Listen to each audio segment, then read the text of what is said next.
Hi friends, आप सभी का हमारे इस यूट्यूब चैनल में स्वागत है। आज हम लोग इस वीडियो में डाइलेक्ट्रिक के इफ़ेक्ट के बारे में जानेंगे कि डाइलेक्ट्रिक कैपेसिटेंस पर क्या इफ़ेक्ट डालता है। जब हम लोग डाइलेक्ट्रिक के बारे में पढ़े थे तो उसमें बताए थे कि डाइलेक्ट्रिक का यूज किया जाता है कैपेसिटर का कैपेसिटेंस को इंक्रीज करने के लिए। तो आज हम लोग मैथमेटिकल एक्सप्रेशन से जानेंगे कि क्या डाइलेक्ट्रिक कैपेसिटर का कैपेसिटेंस को इंक्रीज करता है या नहीं। तो सबसे पहले हम लोग क्या करते हैं, एक कैपेसिटर ले लेते हैं। एक पैरेलल प्लेट कैपेसिटर ले लिए। ये आपका हो गया पैरेलल प्लेट कैपेसिटर। इसका एक प्लेट पर क्या होता है, पॉजिटिव चार्ज होता है और दूसरा प्लेट पर क्या होता है, नेगेटिव चार्ज होता है। ठीक है, और हम दोनों को क्या किए, डी डिस्टेंस पर सेपरेट करके रख दिए। ठीक है, अब ये वाला प्लस है, ये वाला माइनस है, तो जो इलेक्ट्रिक फील्ड का डायरेक्शन होगा, जो अप्लाइड इलेक्ट्रिक फील्ड होता है ई नॉट, वो क्या होता है, पॉजिटिव टू नेगेटिव। हम लोग पहले ही पढ़ चुके हैं कि पैरेलल प्लेट कैपेसिटर का कैपेसिटेंस सी बराबर क्या होता है, A epsilon naught by D. अब क्वेश्चन क्या कर रहा है कि अब हम क्या करेंगे, इसके अंदर में एक डाइलेक्ट्रिक स्लैब को रख देंगे, मतलब एक डाइलेक्ट्रिक मटेरियल को क्या करते हैं, रख देते हैं। मान लेते हैं ये डाइलेक्ट्रिक मटेरियल है, इस डाइलेक्ट्रिक मटेरियल को हम क्या करते हैं, पैरेलल प्लेट कैपेसिटर के बीच में रख देते हैं। तब इसमें क्या होगा, पोलराइजेशन होगा, और पोलराइजेशन होने के बाद इस डाइलेक्ट्रिक का एक साइड में क्या आता है, नेगेटिव चार्ज आ जाता है, तथा डाइलेक्ट्रिक का दूसरा साइड में क्या आ जाता है, पॉजिटिव चार्ज आ जाता है। और ऐसा होने के बाद ये डाइलेक्ट्रिक भी क्या करता है कि इलेक्ट्रिक फील्ड बनाता है, जिसको हम लोग बोलते हैं प्रोड्यूस इलेक्ट्रिक फील्ड, और उसका नाम क्या रखते हैं, ईपी। ठीक है, और जो डाइलेक्ट्रिक का थिकनेस, जो उसका मोटाई है, उस मोटाई को हम लोग कितना मानकर चलते हैं, टी मानकर चलते हैं। अब हम लोग जानेंगे कि इस डाइलेक्ट्रिक को जब रखते हैं तो इस पैरेलल प्लेट कैपेसिटर का कैपेसिटेंस कितना होगा। अब क्या होता है कि पहले से एक पैरेलल प्लेट कैपेसिटर का कैपेसिटेंस था, अब उसके अंदर में डाइलेक्ट्रिक रखे, उसके बाद कैपेसिटेंस, मतलब हम लोग इस बार दो बार कैपेसिटेंस निकालेंगे, तो दोनों बार सी आ जाएगा। इसलिए जो इनिशियल कैपेसिटेंस होता है उसको हम लोग क्या मान के चलते हैं, सी नॉट मानकर चलते हैं। तो हम लोग जानते हैं कि the capacitance of the capacitance of the parallel plate capacitor is C naught, इसको मान के चलते हैं। सी बराबर क्या होता है, A epsilon naught by D. अब हम लोग क्या किए हैं, जब यहाँ पर डाइलेक्ट्रिक को रखे हैं तो डाइलेक्ट्रिक में क्या हुआ, पोलराइजेशन के कारण डाइलेक्ट्रिक का एक फेस में नेगेटिव चार्ज आ गया और उसका दूसरा फेस में क्या आ गया, पॉजिटिव चार्ज आएगा, और उसके अंदर बना क्या, एक इलेक्ट्रिक फील्ड ईपी। और ये ईपी क्या करता है, ईपी कहाँ पर बना है, डाइलेक्ट्रिक के अंदर में। तो ये ईपी क्या करता है, जो ई नॉट है उसका वैल्यू को क्या करता है, डिक्रीज करता है, और डिक्रीज करने के बाद एक नेट वैल्यू मिलता है, जिसको हम लोग बोलते हैं रिड्यूस इलेक्ट्रिक फील्ड, जिसको बोलते हैं ई, और ई बराबर क्या होता है, ई नॉट माइनस ईपी। तो जो रिड्यूस इलेक्ट्रिक फील्ड है इसको कौन कम करता है, ईपी कम करता है। ईपी कहाँ पर काम करता है, डाइलेक्ट्रिक के अंदर। इसका मतलब क्या है कि रिड्यूस इलेक्ट्रिक फील्ड भी कहाँ पर काम करेगा, डाइलेक्ट्रिक के अंदर। तो बाहर में कौन काम करेगा, तो बाहर पर काम करता है कौन, ई नॉट। ठीक है, अब हम लोग क्या किए, नाउ हम लोग किए now A dielectric slab of thickness, उसका मोटाई को मान के चलते हैं, of thickness T placed between the कहाँ पर, place between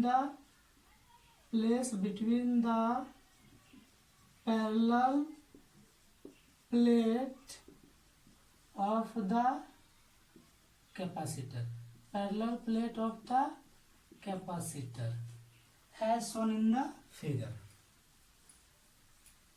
parallel plate of the capacitor as shown in the figure। अब जब ऐसा करते हैं तो जो मेरा डायग्राम है वो दो पार्ट में डिवाइड हो जाता है। एक पार्ट डाइलेक्ट्रिक का अंदर वाला हिस्सा होता है, तो दूसरा पार्ट क्या होता है, डाइलेक्ट्रिक के बाहर वाला हिस्सा। तो डाइलेक्ट्रिक के अंदर पर कौन सा इलेक्ट्रिक फील्ड काम करता है, नेट इलेक्ट्रिक फील्ड, और डाइलेक्ट्रिक के बाहर में कौन करता है, applied electric field E not. ठीक है, फिर डाइलेक्ट्रिक के अंदर एक पोटेंशियल होगा जिसको हम लोग मानेंगे अलग, और एक डाइलेक्ट्रिक के बाहर एक पोटेंशियल होगा उसको हम लोग मान के चलेंगे। उसके बाद इसको सॉल्व करके हम लोग क्या निकालेंगे, कैपेसिटेंस। और कैपेसिटेंस सी बराबर क्या होता है, क्यू बाई भी। मतलब हमको किसका वैल्यू चाहिए, भी का वैल्यू चाहिए, और यहाँ पर लाके पुट कर देंगे तो अपने आप क्या निकल जाएगा, कैपेसिटेंस। ठीक है, अब हम लोग क्या करते हैं, मान के चलते let E naught be the क्या, electric field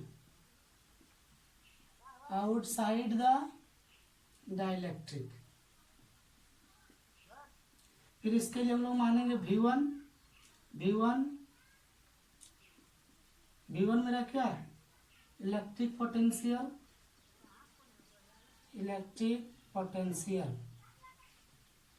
outside the dielectric.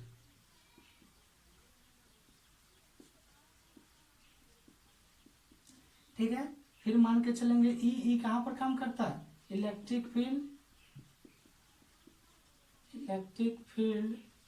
Inside the dielectric.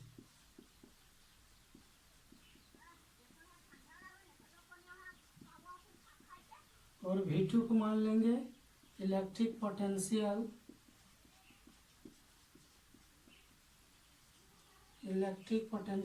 Inside the dielectric.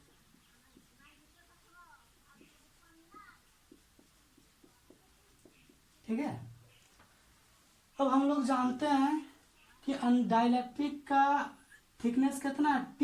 तो बचा हुआ भाग कितना होगा, तो बचा हुआ भाग ये वाला है और ये वाला है, तो इसका थिकनेस कितना हो जाएगा, D माइनस टी। मतलब जो डाइलेक्ट्रिक खत्म हो जाएगा उसके बाद जो बचेगा वो क्या होगा, बाहर का, तो उसको हम लोग क्या बोलते हैं, D माइनस टी।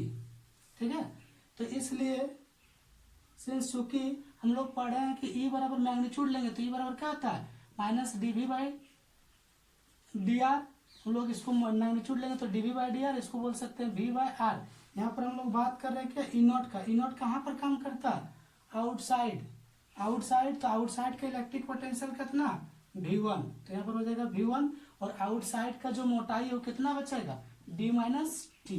तो यहाँ पर नीचे में क्या हो जाएगा, D माइनस टी। और इस तरह से क्रॉस मल्टीप्लाई करेंगे तो V1 बराबर कितना हो जाएगा, E naught D minus T. Similarly इसी प्रकार से जो मेरा E होगा, ई बराबर क्या होगा, ई कहाँ पर काम करता है, डाइलेक्ट्रिक के अंदर। तो ई का इलेक्ट्रिक पोटेंशियल कितना है, V2, और डाइलेक्ट्रिक का जो थिकनेस है मतलब डिस्टेंस कितना है उसका, T। तो यहाँ पर क्या हो जाएगा, T, और इस तरह से V2 बराबर कितना हो जाएगा, ET। हमको निकालना क्या, पोटेंशियल, इसलिए नेट या फिर टोटल इलेक्ट्रिक पोटेंशियल। तब क्या हो जाएगा, टोटल इलेक्ट्रिक पोटेंशियल। तो उसको हम लोग मान लेंगे V, और V इक्वल टू क्या था, V1 प्लस V2। V1 का वैल्यू कितना था, शायद हम लोग V1 निकाले थे E not D minus T. तो V1 की जगह हो जाएगा कितना, E not D minus T, और V2 का वैल्यू कितना, V2 का वैल्यू है ET। ठीक है, अब हम लोग जानते हैं कि आप लोग कभी पढ़े होंगे dielectric constant. Since dielectric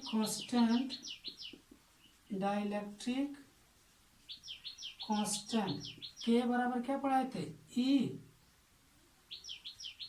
E not बट्टा ई, और इस फॉर्मूला से ई बराबर कितना हो जाएगा, ई नॉट बाय के।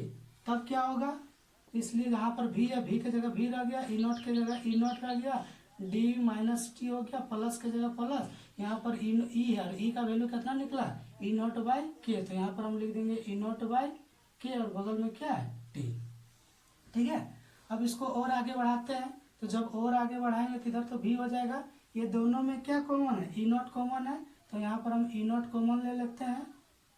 ठीक है, और अंदर में क्या बचे, D माइनस टी। तो यहाँ पर हो गया D माइनस टी, प्लस से प्लस दे दिए, यहाँ से ई नॉट बाहर निकल गया तो क्या बचेगा, T बाई के। ठीक है। अब हम लोग जानते हैं कि इलेक्ट्रिक फील्ड जो सरफेस पर होता है, since electric field E naught, E बराबर क्या होता है सिग्मा बाय एप्सिलॉन नॉट। तो यहाँ पर सिग्मा ई नॉट है, तो ई नॉट बराबर क्या हो जाएगा सिग्मा बाय एप्सिलॉन नॉट। और आपको पता है कि सिग्मा बराबर क्या होता है क्यू बाय ए। तो यहाँ पर ई नॉट बराबर क्या हो जाएगा, सिग्मा के बदले में हो जाएगा क्यू बाय ए, और पहले से मेरा क्या एप्सिलॉन नॉट, इसलिए भी कितना हो जाएगा ई नॉट की जगह पर पुट करेंगे कितना क्यू ए एप्सिलॉन नॉट, और बगल में क्या हो जाएगा D minus T plus T by K. ये भी निकल गया।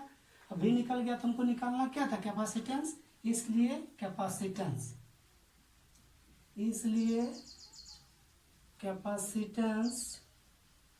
सी बराबर क्या होता है क्यू बाय भी।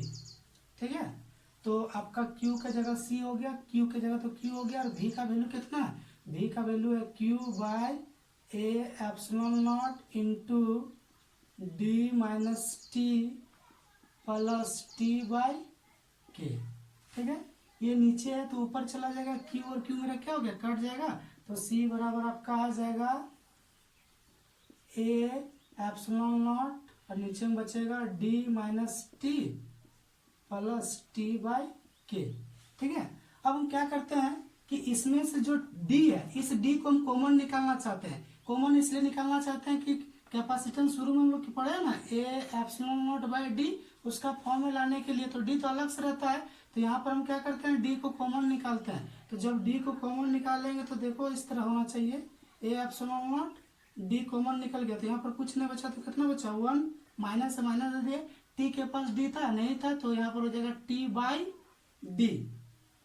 ठीक है, टी बाई डी प्लस इसके पास भी डी नहीं था, तो यहाँ पर क्या हो जाएगा टी बाई के डी। ठीक है, इस तरह हो जाएगा। अब क्या करेंगे, यहाँ पर हो गया सी, यहाँ पर हो गया ए एप्सिलॉन नॉट बाई डी। ठीक है, और ए एप्सिलॉन नॉट बाई डी के बदले में शुरू में पढ़ा है ना सी नॉट का वैल्यू कितना ए एप्सिलॉन नॉट बाई डी, तो ए एप्सिलॉन नॉट डी के बदले में हम लोग क्या लिख देंगे सी नॉट, और आपका नीचे में क्या बचेगा 1 minus T by D plus T by के डी।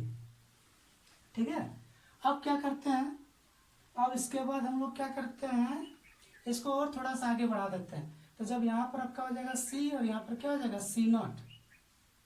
अब इसको दो गो टर्म मानते हैं, 1 तो अपना पहले से 1 रहने दो, ये दोनों में क्या करते हैं T by minus T by D को कॉमन लेते हैं, तो minus T by D common ले लिए, तो आपका यहाँ पर इसके जगह पर कुछ नहीं तो क्या बचेगा 1 बचेगा, माइनस यहाँ पर तो टी बाई डी था। ठीक है, तो क्या बचेगा के, और माइनस लिए तो क्या हो जाएगा -1 बाई के। ठीक है, यही क्या हो गया capacitance of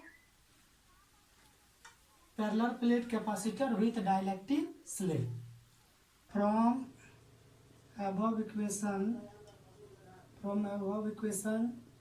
it is clear that C is greater than C naught.